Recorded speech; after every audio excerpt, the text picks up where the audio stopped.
নমস্কার, সাত কথাতে আপনাদের সবাইকে স্বাগত।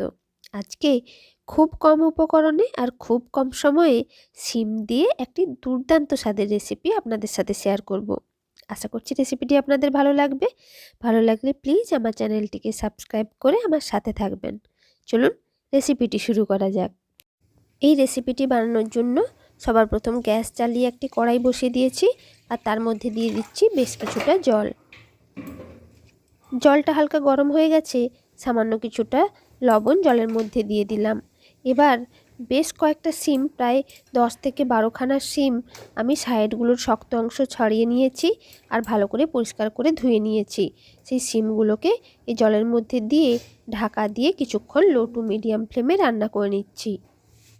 প্রায় 7 থেকে 8 মিনিট ধরে শিমগুলোকে সেদ্ধ করে নিয়েছি। ঢাকনাটা এবার খুলে দিচ্ছি আর খুন্তি দিয়ে আমি চিপে দেখাচ্ছি। দেখুন, শিমগুলো কিন্তু একদম ভালোভাবে সেদ্ধ হয়ে গেছে। এবার আমি গ্যাসের ফ্লেমটা অফ করে দিলাম আর শিমগুলোকে একটি পাত্রের মধ্যে নামিয়ে নিচ্ছি।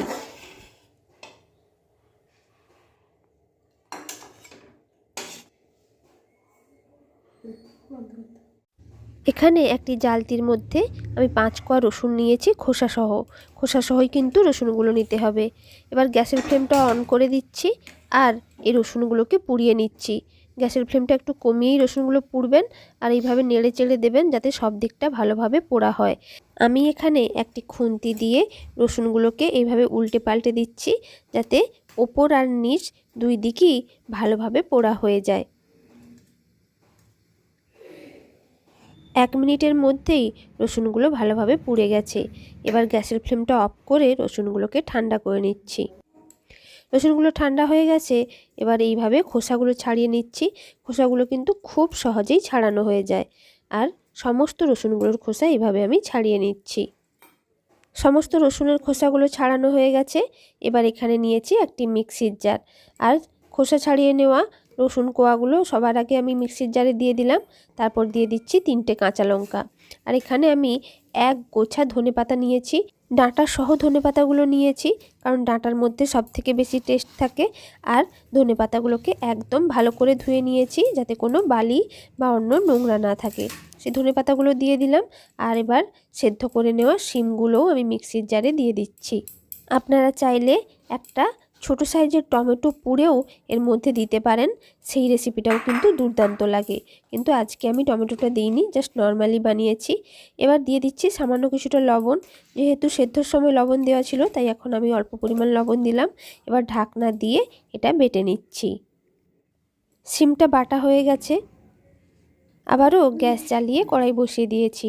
কড়াইটা মোটামুটি গরম হয়ে গেছে। এবার এর মধ্যে দিয়ে দিচ্ছি বেশ খানিকটা সর্ষের তেল। তেলটা দিয়ে দিয়েছি আর তেলটা দেখুন, দেখেই বোঝা যাচ্ছে বেশ গরম হয়ে গেছে। ঠিক এই মুহূর্তে 1/2 টিস্পুন কালো জিরে তেলের মধ্যে দিয়ে দিলাম। কালো জিরেগুলোও ভাজা হয়ে গেছে। এবার বেটে রাখা শিমটা তেলের মধ্যে দিয়ে দিচ্ছি। সম্পূর্ণ শিম বাটাটা দিয়ে দিয়েছি। এবার খুন্তি দিয়ে এইভাবে কনস্ট্যান্ট নাড়তে হবে, কারণ যাতে নিচে লেগে না যায় বা কড়াইতে জড়িয়ে না যায়। এইভাবে কনস্ট্যান্ট নাড়তে নাড়তে লো টু মিডিয়াম ফ্লেমে কিছুক্ষণ ধরে রান্না করে নিচ্ছি। প্রায় 4 থেকে 5 মিনিট ধরে রান্না করার পর শিমটা কিন্তু বেশ মাখো মাখো হয়ে গেছে। কয়েকটা চিনির দানাও ফেলে দিলাম যাতে টেস্টে একটা ব্যালেন্স আসে। আর 2 থেকে 3 মিনিট ধরে এটাকে রান্না করে নিচ্ছি। দেখুন, আরও 2 থেকে 3 মিনিট ধরে রান্না করার পর এটা কিন্তু একদম মাখো মাখো হয়ে গেছে। এবার আমি গ্যাসের ফ্লেমটা অফ করে দিচ্ছি আর এটিকে একটি প্লেটের মধ্যে তুলে নিচ্ছি। সম্পূর্ণ শিম বাটাটি একটি পাত্রের মধ্যে তুলে নিয়েছি। এটি কিন্তু গরম ভাতের সাথে খেতে দুর্দান্ত লাগে। আপনারা নিশ্চয়ই একবার বাড়িতে ট্রাই করবেন। আর এরকম নিত্য নতুন রেসিপি পেতে আমার চ্যানেল সাত কথাকে সাবস্ক্রাইব করে নেবেন আর সাবস্ক্রাইব করার পর পাশে থাকা বেল আইকনটি প্রেস করে দেবেন যাতে আমার যে কোনো নতুন ভিডিও আপনাদের কাছে সবার আগে পৌঁছে যায়। আর এই রেসিপিটি ভালো লাগলে একটি লাইক করে দেবেন, সবার সাথে শেয়ার করবেন আর নিচে কমেন্ট করে জানাবেন কেমন লাগলো। নমস্কার।